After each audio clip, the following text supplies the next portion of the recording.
Hi everybody, Jeremy here. I make the Climate Now series on Euronews, and we just had a serious reality check in our latest panel discussion here on YouTube. Climate change is threatening the future of all life on planet Earth, including our own.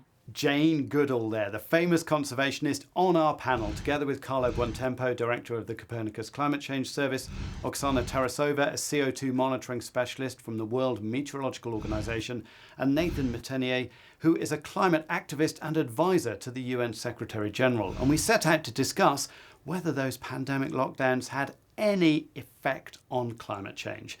The answer is not very encouraging. We shall get through this COVID-19 pandemic at some point, because we always do. But when we emerge from it, we're going to be right back there with a far more serious existential threat, and that's climate change. So here's Carlo with the facts on the state of our planet. 2020, according to our records, was the warmest year at par with 2016. Yes, these are some of the graphics that we prepared in advance because it's so important to get really to get your eyes on the facts. So talk us through this one, Carlo. I mean, I was born on the leftmost part of the graph, as you probably Me too, yeah. Since then, the years have become generally warmer. The general tendency is the same. This gives us confidence that it's not a fluke or something coming out of a specific setup. It's really what is happening in the world out there. But hang on a minute, didn't CO2 emissions go down by 7% last year because of the pandemic? And didn't that have any impact at all? There is a reduction in emissions of about 7%. But the reality is that it's not the today emissions that control climate change. What controls the climate change is everything which we emitted since pre-industrial, and that forms the concentration. Okay, listen to this. And even if we stop everything now, like if we put zero CO2 emissions in the atmosphere, even in 1,000 years, we will still be like 30% of the difference between the pre-industrial level and the peak level. It's always sobering talking to you. I feel that I have these moments of optimism. And then I talk to Oksana, and then I think, oh, that's a reality check. What do you think, Nathan? Was that a reality check?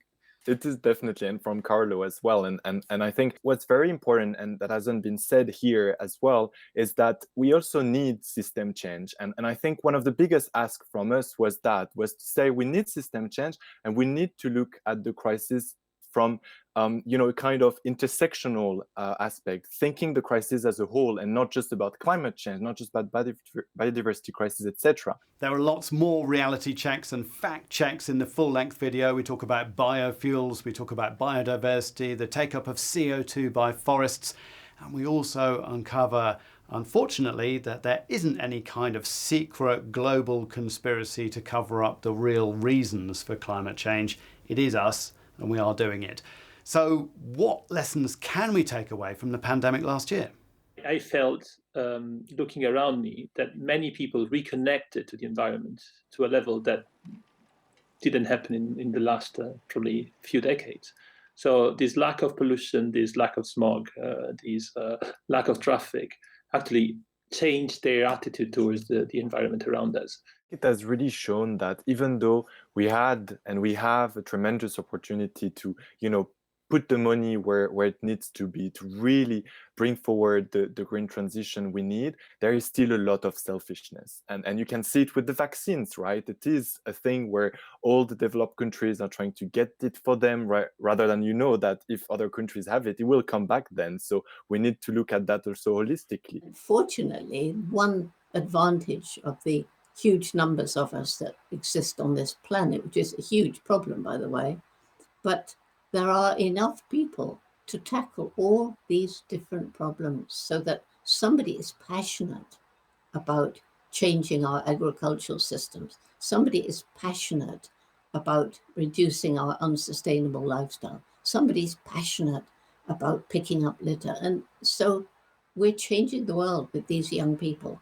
And then the resilience of nature. I mean, places that we utterly destroyed can be given another chance. Animals on the brink of extinction have been given another chance. If we get together and we look at the picture as a whole, and we all do our bit and realize every single day we live, we make some impact on the planet. If we do that, we can indeed make change and stop the Armageddon. You can hear more wise words and insight from Jane and everybody else on the panel by clicking up here, and you can see all the latest data on what's really happening to our planet on euronews.com/climate now. And I'll see you next time.